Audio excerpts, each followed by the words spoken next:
With the help of Hashem, we are continuing here in Hilchos Reitzeach Ushmiras Nefesh Perek Yud Beis. The Rambam in this chapter will continue to learn about other activities that are connected to sakana, and that will also include the prohibition of causing your fellow to stumble. This chapter has 15 halachas. Halacha Aleph says that Rambam, Behema oichaya oif. Right, an animal, a domesticated animal, an undomesticated animal, a bird, a fowl, shenashachan, nachash, that has been bitten by a snake, or from another venomous creature. Or if they ate, they took in poison. What type of poison? A poison that has the capacity of killing a human being. Prior to this poison haven't changed in their body. In other words, many times that when a poison goes into an animal, after a certain amount of time, the chemistry of the animal somehow changes the poison, and it renders the poison, let's say, harmless, at least harmless for a person prior to that happening. So the din is, like we learned in the previous chapter, Harei Elu Asurim, one is not allowed to eat those animals, even if they had a proper shchita, because of sakanas nefashos. Lefikach, and therefore behemoi chayoy oif. Shenimtzu, if you find them chatuchei raglayim, with their feet cut off, even if it's not cut off in a way where you go into treifa issues. It's not treifa.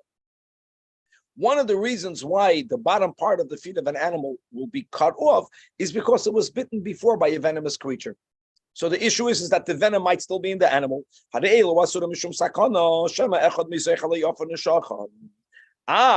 here there's a solution, and that is that there is a bedika that you can make. You will roast them in an oven. If the meat doesn't break into pieces, and it doesn't react differently, right, from ordinary roasted meat, that's a raya that even if they were bitten, enough time passed, like we said, like the internal chemistry of the animal will change the makeup of the poison, and now the meat will be mutter. Halacha beis. If you have anavim, if you have figs or grapes that are perforated, have holes in them, v'hakishuyim, zucchini, v'haduluyim, and squash, v'havatichin, and watermelon, v'hamalafafanois, and cucumbers, even if they are gedolim b'yosef, even if they're very large. In other words, when we see that they have a hole and we suspect that they were bitten by a venomous creature, one might have thought that if they're very large, okay, the part with the hole cut away, but the other end of the product may be permitted. We don't say that. And bein telushin, bein mechubarim, doesn't matter if they are attached or detached, and even if they are inside a keli, which makes it harder for the venomous creature to get to them. Kol sheyesh boy lecha, as long as it has some moisture.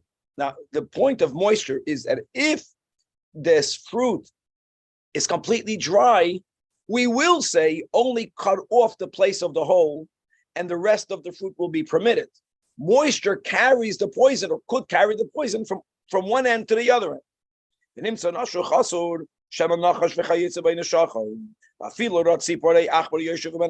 you see a bird or a mouse that's sitting and perforating the animal, so you can say, the hole came from the bird.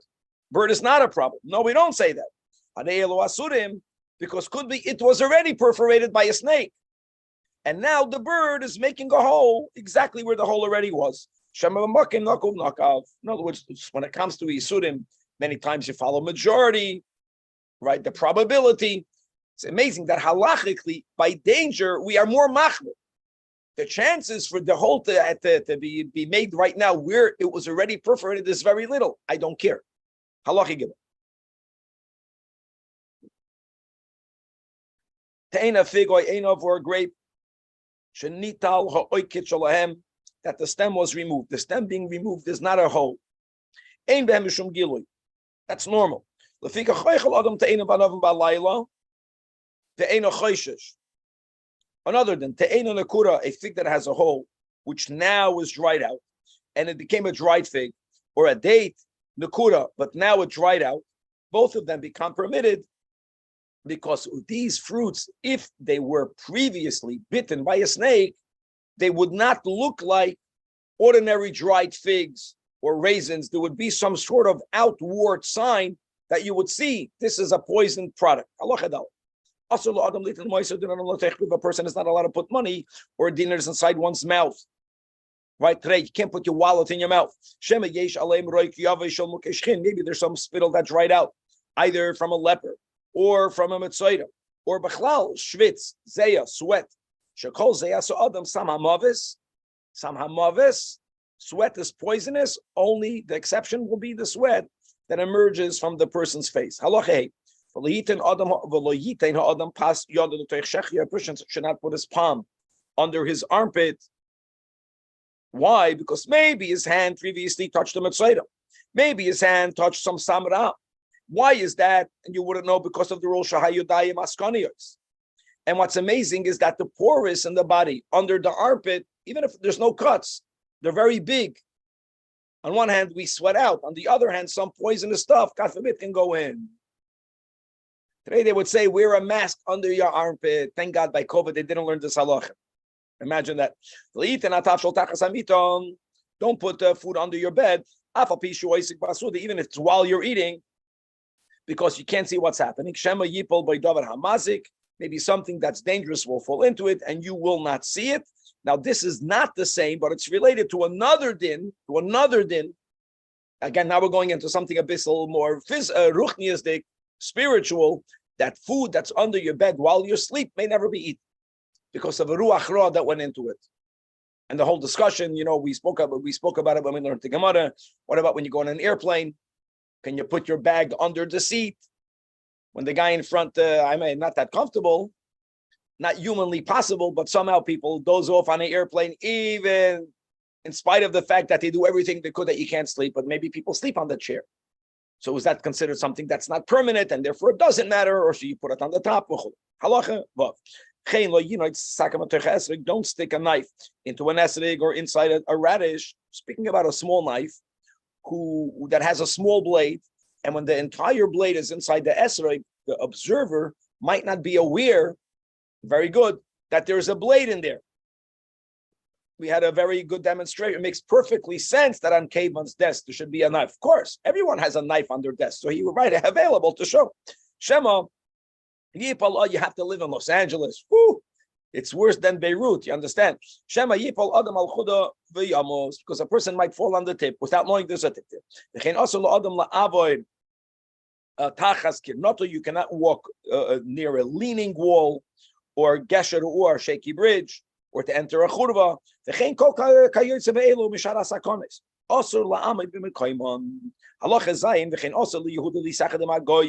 we start a whole sugya of yichud. This yichud is not to prevent one from sexual failures, but it's not to be with those who are suspect of murder. And therefore, it's not only an isur of yichud in a room. Don't walk with them alone on a path, on a road. If you do encounter someone, so he's going to be walking with you, make sure that the goy is at your right. In other words, if he's going to attack you, your right hand will be the hand that will fend him off, which is your stronger hand. If you're walking on an inclined location, going up, whether you're going down, just make sure that the Yehudi is always on the upper part. Ella, make the effort that Yisrael should be lamayla b'hagoy lamat. Shama yipol olav la'misay. And furthermore, va'al yoshoyach lefonav, never bend down before a goy, because then Shema yotzo yoroitz gulgolto, he might crush his skull.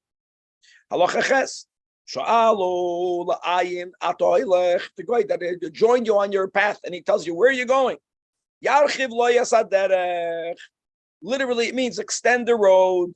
In other words, give a misleading answer by extending. Extending means that if you're going from A to C, you're going all the way, you're going to B.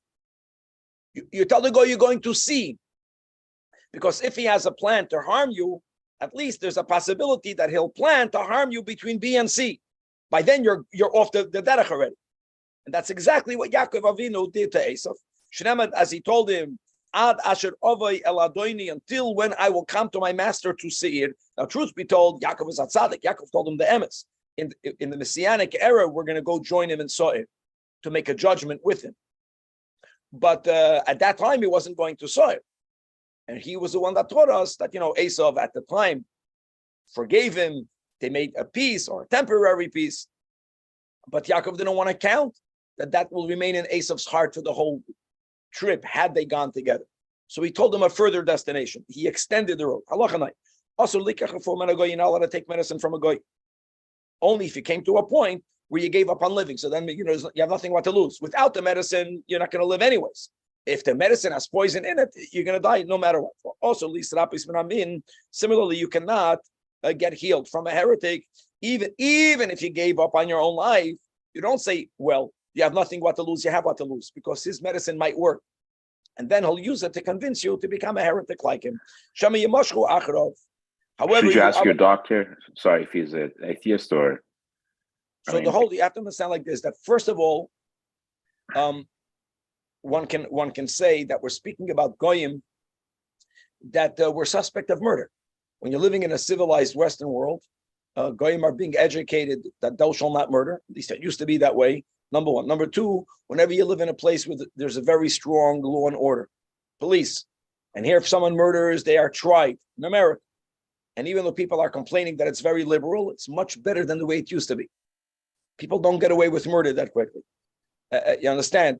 Then let's go to a doctor. When you have a doctor, if a doctor will ever be found to have been given a wrong medicine, the doctor will lose his license. The doctor will go to jail. I mean, as far as the Rufnius thing, because he's a heretic. The heretic is not about a guy; it can even be a Jew. True. You can get medicine for your animal, or for any type of wound that's not fatal. Like you're going milugma, you can get a compress, you can get a tear, you can get a bandage. However, even if it's only an external wound, but if it's a sakana, also how do you define that? So the Rambam says, let's correlate one with the other. Why? Because pikuach nefesh. If it's pikuach nefesh enough to be mechal Shabbos, the aim is rapen bohen mehen. However, that's all if you get the medicine from them. What happens if you don't get the actual medicine from them? You're only getting the prescription that you could, nothing to worry about. Let the goy doctor tell you, which is how doctors heal you today in most cases. They don't give you the medicine. They give you a prescription, or he gives you this and that you should do. Because again, you're not getting the medicine from him. Everyone is going to know that doctor gave you this remedy. And if that remedy won't heal your ailment, he'll get a bad name. He'll lose his reputation. But don't buy it from him. You can't take a haircut from a guy in a private place because, he has a knife on you. And however, if the client is an Adam Chashuv, and therefore everyone will know that he died in that barber shop, so he won't want to lose his reputation. Because the guy will be afraid to kill him because of his reputation. So therefore, there's a solution. If a person is not an Adam Chashuv, but if he knows how to create an impression that he is an Adam Chashuv, however you do that, in order for the guy to have a fear and not to kill him, Halacha Yud Beis. You may not sell any weaponry to goyim, and that includes the aid mashchizin lahem asazayin. You cannot sharpen your swords. The aid moichin lahem. You cannot sell to them loisakin, not knives.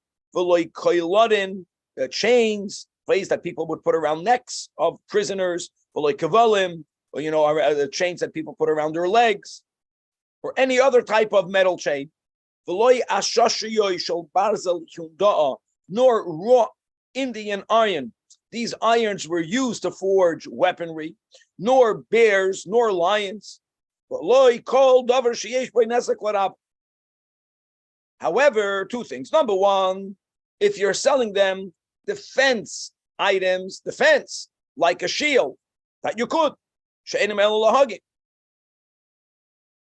Number two, I'll just speak it out. It's in the next halacha that if you live in that country, then you could sell it to them. because like we can sell to the American government weapons because you didn't live in America. And let's read it inside Allah Yod Gimel. Now, first of all, just like you can't sell it to a goy, you can't sell it to Yidden that are in the business of selling weapons if they don't adhere to halacha. That's how far. In other words, when it comes to danger, we have to really keep away. However, you are allowed to sell any types of weaponry to your local army. Halacha Yudalid. Now says that Rambam, anything that one, like we mentioned above, anything that may not be sold to a goy, also limkol Yisrael shu listim. A known Jewish robber here has the same category. You're going to sell him a weapon, he's going to use it to rob people. Because you are reinforcing the transgressor and causing them to stumble. Any type of stumbling block that you place in front of the blind, but not physically blind. Someone who's blind in a certain area, meaning you get a slaw, you give advice that's not good for this circumstance, and that person will accept that advice.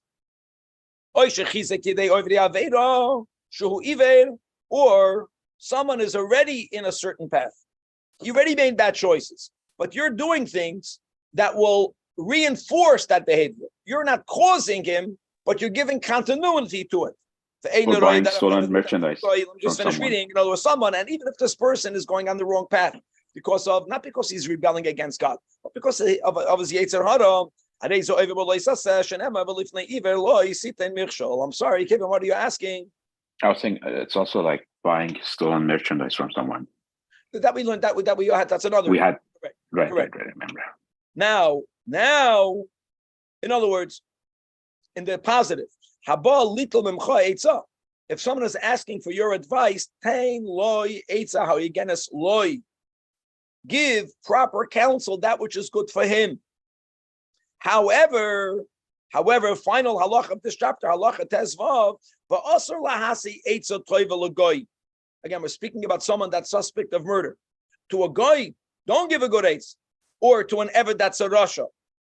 And amazing, va'filu lahasiyu eitza sheyaseh dvar mitzvah. Even if you are speaking about something in the life of this goy or of this sinner, right? This guy does many, many bad things, but he's asking you advice about something good. And your advice would cause him to do something good. Not that he would do tshuva. He would still be behaving bad, but he would have now another merit. Don't do that. It's amazing. As long as this person is persevering in his wickedness, don't give him a good eitz. And indeed, that Rambam brings a raya that Doniel was subjected by God to a test. What was the test? That he was thrown into a lion's den. Now, a big miracle happened. But all of that is viewed as why did all of that happen to Daniel? Because he gave a eitzah to Nebuchadnezzar. He told Nebuchadnezzar, "Harasha give tzedakah," as it says in Daniel that Lohein Malkav Malki Yishbar Allah. He told the king Nebuchadnezzar, "Redeem your sins through charity." Now, of course, charity redeems the sins. But you know who you tell it to? You tell it to a person that would like to stop sinning. At least he wants to stop sinning. So you tell a person, you know what, you in the past give tzedakah. But when a person is actively sinning, and at the same time you give him an eitzah that he should get more divine protection, or Hashem should not punish him until a later time because of tzedakah, what good did you do? So on one hand, you have to give people good advice. And if not, on the other hand, make sure that certain people are not worthy of your good advice. And now let's begin, and God willing conclude the final chapter, the 13th chapter of the laws of Ritzeach Ushmiras Nefesh, which is also the final chapter of Sefer Nizakin. And that's a huge mazel tov to all of the people that are going to be making a siyum on the 11th chapter. This chapter has 14 halachas. It's amazing. The entire topic of this chapter is going to be about the specific mitzvah of unloading, unburdening, and reloading, helping an animal that's not yours, that is walking on the way, And because of the weight, whether we'll see that Rambam says whether the owner put on the normal weight or whether if the owner was negligent, they put too much, they loaded the animal too much. Nevertheless, if you find someone else's animal needing help, there's two separate mitzvahs. If the animal is fallen under the load, help the owner unload the animal.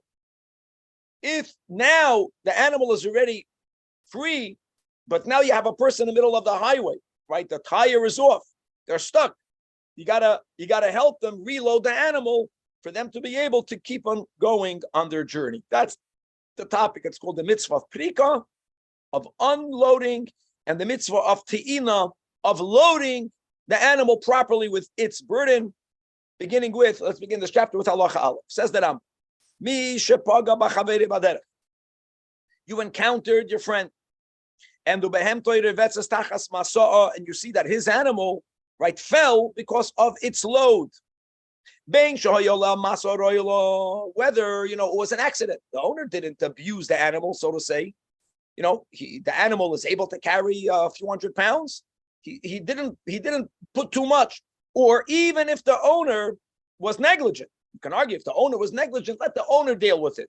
Even if he put on the behema yasar mi masa'ah, makes no difference. What did you encounter? An animal that's fallen, and it cannot, it's stuck. You are obligated. Lifroik mei oleha, you are commanded to unload the burden from the animal, right? The zu mitzvahs asay, quoting a pasuk in Mishpatim, Azoiv, Tazoiv, Imoy, right? You shall certainly help, assist the animal, ki yedua, the trait of the Baal Shem Tov, right? That the behema in the person, we have the behema in us. And the challenge of life, the real challenge, the emesdik challenge is the tension that's created when the neshama wants A and the animal and the person wants B. And many people feel that the only way to really get close to God is to destroy the animal. And there used to be a derech that way. What was the derech for people? They used to fast a lot. They would afflict their body so much. When a person is starving, let's say, the only thing the body thinks about is food. There's a good part to that, because the body has so many other desires. You get rid of the other desires. You understand? There was a way, and the Baal Shem Tov says that's the ruchni is the meaning of the mitzvah. Don't break the body to get close to God. Work with the body. It's much harder. Work with the body. Now, that demands a lot of discipline. But ultimately, whatever it is that the body wants could be used and should be used in the service of Hashem. After a lot of his skafia, we can actually, all of us have his sap. But that, and that's really the whole kavana of elevating the lowest part of the world, not detaching ourselves from the lowest part of the world. But we're learning the Rambam. The pshat is, right, that make sure that the animal doesn't stay stuck under the animal. Now there's an aspect. Go ahead. Sorry, it says bechavero. So does this not apply to a stranger? So first of all, chaveri means a yid, and and not a goy. It doesn't mean that you shouldn't do it to a goy. The Rambam is going to write it in this chapter, not to create animosity. We give charity. Right. And number one. Number two, there's two details of this mitzvah. There is how the owner of that animal, he's in a predicament. Imagine you are on a highway. I gave my mashal of your tire. Your tire has a hole. You don't know how to change it. And then there is a tzar balachayim aspect. Right. And they're both parts of the mitzvah, as we'll see in a moment. Halacha base. Another thing. Don't think that the mitzvah is fulfilled. Okay, I unloaded the burden. I took it off the animal. And now I can just go. I resolved the tzar balachayim of the animal. But I didn't resolve the chaveroi kevan, that the chaveroi has to get to the destination. So now the Rambam writes in halacha beis, there is a second mitzvah. It's two separate mitzvahs. Eloyakim imoi v'yachzer v'yiten masoy oleha. In other words, you have to lift the animal. First, lift the animal. The animal fell. Unburden the animal. Lift up the animal with the owner. And by the way, the Rambam is going to write sooner, I think in halacha ches, right? You have to lift it with the owner. The owner has no right to tell this observer, you are commanded, I'm going to go on my coffee break.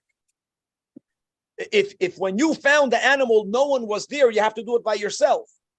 But if the owner is there, you help the owner. So first you lift up the animal, and then you place the burden again on the animal. Shenamaras, it says, Hakim, Takim, Ima, you shall certainly lift it up. And says the Rambam, Zu mitzvah saseh acheres. It's a separate mitzvah. Now, if a person did nothing, neither the person unloaded the animal, nor the person subsequently avada did not reload the animal. So then bittul mitzvah saseh. For overall mitzvah loy saseh, shenemar loisiras chamoy rochicham. See, what's amazing is he was not mavatal on two positive commandments, the way I understand it, because you can only be obligated in the commandment of hakem takem if you first unloaded the animal. You can only lift the animal up if the animal was unloaded. If you didn't do anything, so then you violated the first. If you did it, you fulfilled two positive commandments. If you didn't do it, you violated the first, but you also violated the law of lesiras chamay rochicha, right? And you'll conceal yourself, etc. Halacha again.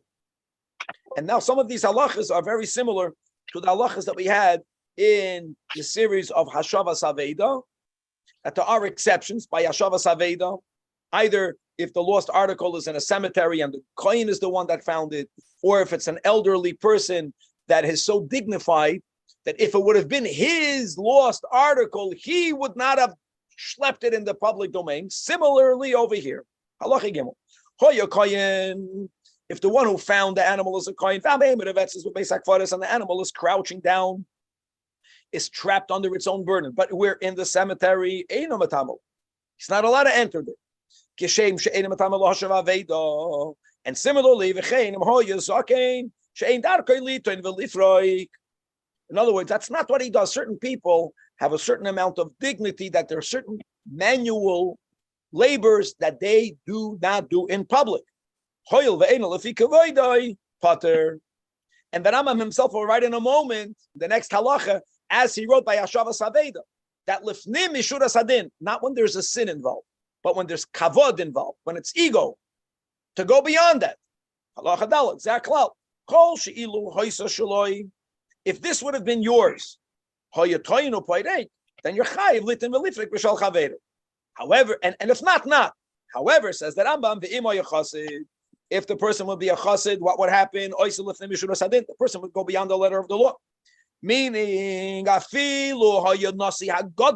if this guy is the great leader of the Sanhedrin, he's the nasi of the great Sanhedrin, or he's a great nasi of the Sanhedrin. And furthermore, what's the worst case scenario? Sometimes you can think that there's a financial help involved, and sometimes the burden is very, very inexpensive. Makes no difference. Even if it's of a straw, even if it is a reeds. Yeah, the guy has gold. You don't want the guy to lose a treasure. He's going to lose relatively not that much money. And you're not chayiv, because you would not have done it for your own. If you're a chassid, yes, halacha, another detail. What happens, and don't forget, this animal obviously was unable to manage the burden. You see, when you're going down, it's a good example. You're on a highway. What are you going to do? So you unloaded the animal, you reloaded the animal. Now, it could be that the animal was not loaded properly. There was too much weight on one side. I know it's possible that if it's done properly, it won't happen again. It's possible that you're not taking away the problem. The animal cannot schlep 400 pounds. Can't do it. So what happens if it falls again? Product done because of enough. So now the person cannot say, listen, guys, what do you want from me? I did my part. But ein l'davar soif. We don't say that. Excuse me. Chayiv lifrik v'litin pamacheres. You're obligated to go through the whole thing again. Both mitzvahs. Afilu meya pa'amin. Shenemar, and Rambam quotes in the beginning of the Perek, he quoted the pasuk in Mishpatim. Here he's quoting the pasuk, Hakim Takim, both psukim, both mitzvahs. That Oziv Taziv Imoy and Hakim Takim, right? Both in the mitzvah of unloading and in the mitzvah of reloading, the Torah uses a double expression. And Chazal don't only say that Dibra Torah Koloshen B'nei Adam, that's the way people talk, and so to say that Oivishter is speaking our language. No, the Torah used the double expression to tell you this din. It's a din that you got to do it again. Twice doesn't mean twice. Twice means however many times. Lefikach, With and this- therefore, With the same load, we know we can't carry it anymore. well, we can argue. I told you, Kevin, that maybe because it was not lopsided, balanced got it. properly. Right, but Maybe the animal is undergoing some sort of internal temporary weakness that I know from ourselves, right? When you do exercise sometimes and you see, I just can't do it. You're not getting old. Could be your body is fighting off something else, and could be another half an hour, another hour, the body gets the power back. Could be. And now it's the biggest chiddush. In other words, it's not only you have to do it 100 times. Since there's a possibility that the animal is going to collapse again, you can't walk away. You have to. You have to accompany the animal a parsa. wow. After a parsa, we say, by the fact that everything went good until a parsa, now there's a point where you can go away. Now, do you have to always do it? Yes and no. You have to do it on your own initiative. Unless the owner tells, I don't need you. You're dismissed. Halachavav. Another din. When you find your fellow's animal fallen, what shall you find it fallen? How far away must that be? So it's amazing that the Torah sometimes uses the word seeing, right, from seeing, and then the Torah uses the expression encountering. Countering implies you're there. So here we go. When you seize the animal in a way that you can describe that as an encounter. The Rambam is going to give the actual measurement in Makri. In other words, a person can see something, and halachically it's considered that far away that you'll never use the word encounter. Only you saw. The Torah uses the word encounter. Sharai Nemar, Itaka says, Kisira. I get that. Now, seeing means if you can argue if you saw it. But the Torah also writes the words Kisivka, if you encounter. Countering is much closer. Now, let's put it down on paper. What does that mean? V'kama, so Shiyaru Chachamim, Mishayia Beinayim, in between the observer and the donkey or any animal that's stuck under the load, Masayim v'sheish v'shishim amo shnei shlishei amo, 266 and 2/3 of an amo, which is 1 of 7.5 of a mil. That's what the Chachamim said. You can see much further than that, but that's already called an encountering. You're not obligated. Now again, perhaps, even though you're not obligated, it doesn't mean that if you're a chassid and you go lefnim yishudas hadin, you shouldn't do it. Okay, halacha zayin. Now this is a very interesting halacha. Right, there are many times I'm obligated, but it doesn't mean that I should not get compensated. Sometimes, no, we say dafka. That's the whole mitzvah. And here, we spoke about 2 mitzvahs. Paskins that Rambam halacha zayin. Mitzvah minat Torah. The mitzvah of the unloading the animal is to do it bechinam, free of charge. The mitzvah of the Torah litoin olav, to help the owner reload the animal. It's a mitzvah. That is a mitzvah for which you could take money. Harezu mitzvah yet v'noitel scharoi. And also, when we said before that even after you reloaded the animal, the fact that if the animal were to collapse again, afilu mea pa'amim, you have to help the owner and the animal.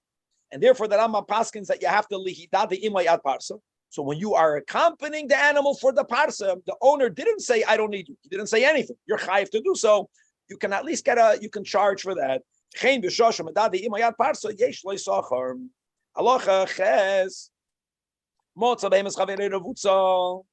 you find your chaver's animal fallen under the load, right, it's crouching down, and when you see it, no one is there.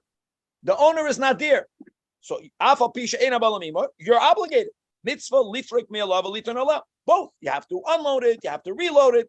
Shenemar ozav tazif hakam takim. Here again, another limud. By the fact that the Torah uses a double expression doesn't only mean to do it again, but to do it in a circumstance where one might have thought you're not chayiv. Where might you not be chayiv? Well, the owner is not there. I'm going to do it. Yeah, but that's only because no one is there. Mikamake. 1 second, but the Torah uses the words imai. Imai means with him. So from that we learn, if the owner is there, and the owner the owner is going to go sit on the side, and he's going to tell this Jew that had this encountering with his animal, listen, since you have a commandment to go unload it, reload it, you know what? I'll give you all the mitzvah. I'm not going to take away your mitzvah. Do it by yourself. Nah, that's the imay. Aday's a potter because imay. Masha enkin, if the owner is not there, then you chayiv to do it.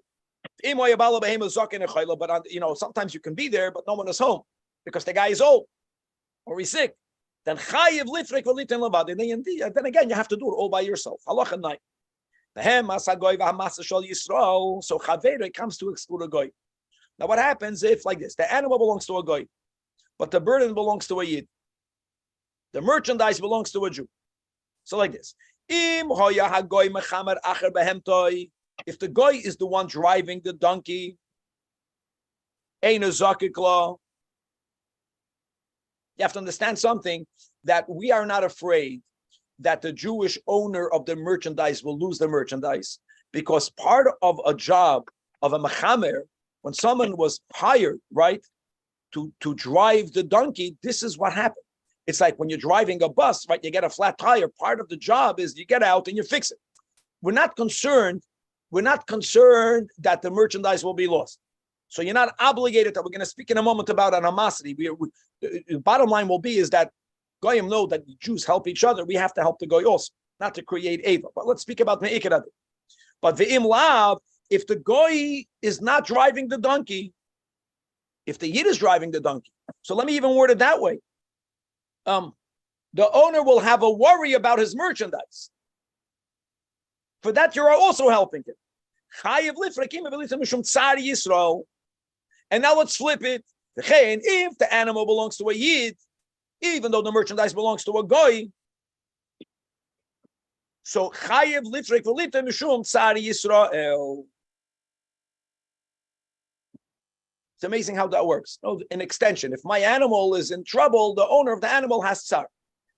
So it's also, maybe even to word it, it's not about the tsar balachayim, it's about the tsar of the owner, the worry of the owner because of what the animal is undergoing. Aval behemas hagoy umasoi, but if everything belongs to a goy, ein chayev li tabel behem mishum, ein chayev to be elo mishum eva. Eva means that it can arouse animosity. Okay. Halacha yud. You have donkeys, and one of the legs are shaky. So now we're going into another topic. The other animals who are going together in this caravan are getting fed up with the slow walking donkey. They're not allowed to proceed, right, and to pass ahead, because you're going to be leaving him alone on the journey. It's the same concept.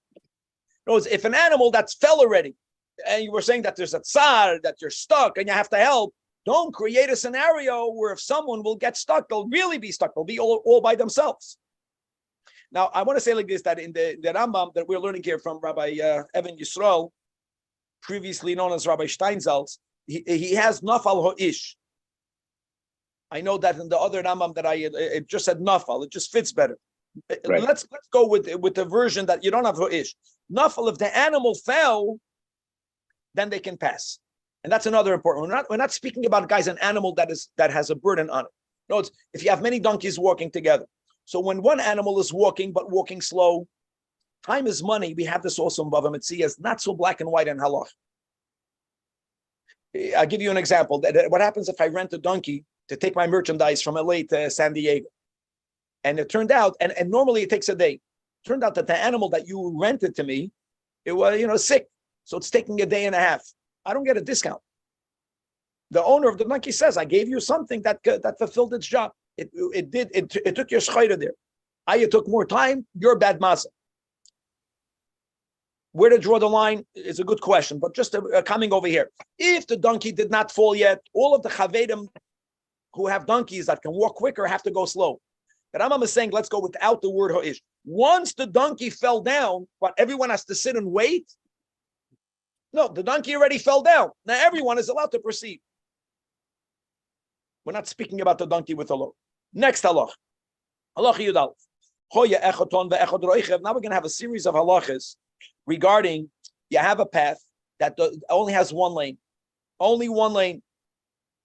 Whether two donkeys are coming in opposite directions, the way it sounds from the Rambam understood these series of halachas, it's going to be the same concept. They're both going in the same direction. But now they came to that part of the road where one donkey has to go ahead of the other. Who gets the right of way? So the rule, as we will see, will be whichever animal has greater difficulty should be given right away. It's an extension of this concept of Tsar Balachai. One animal is loaded with this merchandise. It's called ton. One animal has a rider on it. So it's easier for an animal to carry a rider. See, the rider is working more with the animal. It's harder for the animal to schlep schoida. So therefore, the rider must move aside to allow the other donkey that is ta'un to go ahead. You'll see this will fit with all the other halachas. Again, that will be the rule. Whichever one has greater difficulty will be given the right of way. Now, echad ta'un ve'echad reikon. One is loaded, one has nothing. Not schoida, not a person. For sure. You know, you can ask Pshita, maybe you can argue, maybe if the animal is reikon, it can go so quick. Maybe I'm thinking that will be the one might have thought, you know, you have to balance other. Maybe just let the reikon goes first, the reikon will take 2 minutes. If the ton will take half an hour. Man, we don't say that. We don't say that. The animal that has a harder time will always get the right away. Echad roichev ve'echad reikon.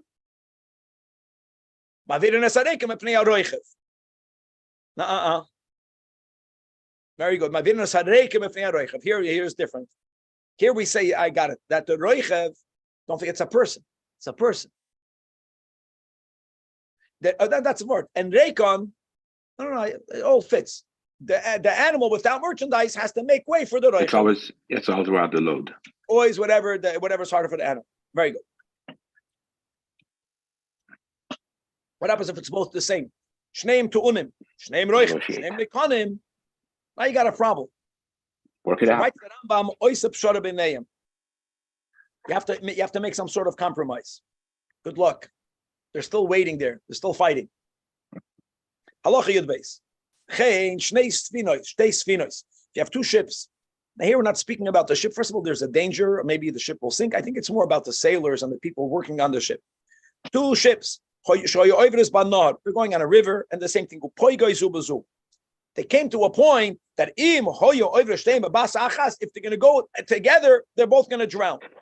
You got to make room one ahead of the other, or if it's a two-way street, one and then the other. The Rambam is writing boys that they're going in the same direction. Then yes, he gives just a diver hakos of bohevet. The Rambam is speaking about mitzias, and the camels were hired to go on very high places. Maybe they have more koyach than the donkey, but whatever it is. And the road is very narrow, and it's on a cliff. They're both going to fall off. So Kate, and what do you do? Here are the rules. If one is loaded and one is not, like we mentioned, another great example by the ships.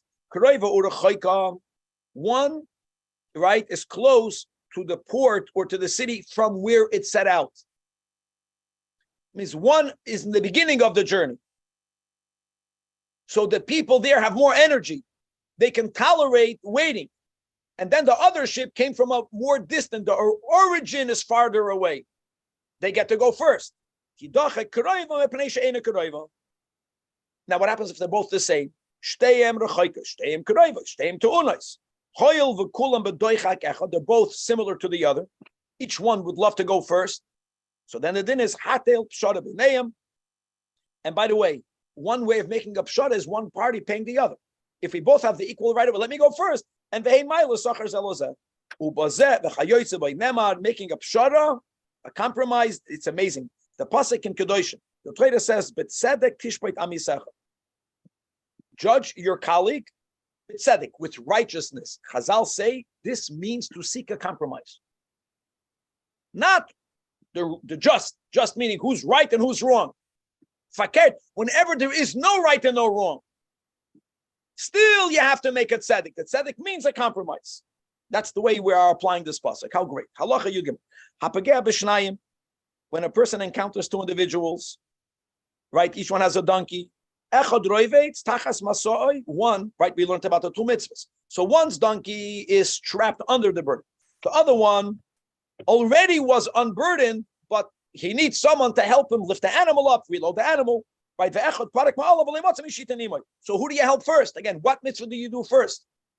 You unload first because there's a tzar balachayim. The animal isn't paid. Mitzvah lifrek batchila mishum tzar balachayim. Both owners are in the same tzad, but the animal, you take the animal into account. Now the Rambam writes something beautiful that will really be a divrei musar that the Rambam uses very often when he finishes a sefer. However, says the Rambam, even though we just said that theoretically you have to first unburden, unload the animal. Only if both people are either your enemies, whatever that means, God forbid, or they're both your beloved friends. They're both equal. Now listen to this. But if one is your enemy and one is your friend, help your enemy first. Why?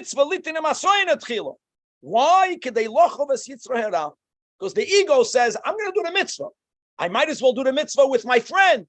And we just said that unburdening is a greater mitzvah. I'm going to follow the halacha. Paskins the Torah, not in this case. That in this case, since the other animal also has to be helped, and he belongs to your soina, which is a naturally you don't want to help him, do that first.